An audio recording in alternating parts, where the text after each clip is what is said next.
Today, we're going to learn how to renew your items online.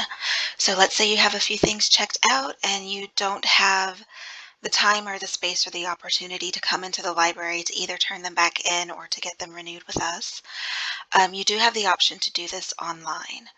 So from the homepage, from the library's homepage, you're going to scroll down to through this gray bar over here on the left, and underneath the library heading, you're going to come down and click on My Library Account. That's going to take you to this homepage.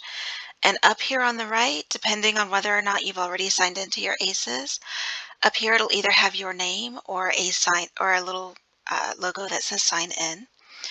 If it's got your name, you'll go ahead and click on your account drop-down menu, and then click on Checkouts. If you haven't logged in a while, it might prompt you to log in. So go ahead and log in with your ACES information. All right, and it'll come here to your checkouts. Everything you've got checked out will show up here. The due date will show up here, and this is due in 2 days. So let's say you're not going to be able to make it in that time, so you're going to check your book. If you have several, you can click Select All, and then you're going to click this button here, Renew Items. It'll verify the book that you want to renew. You'll click Renew one more time.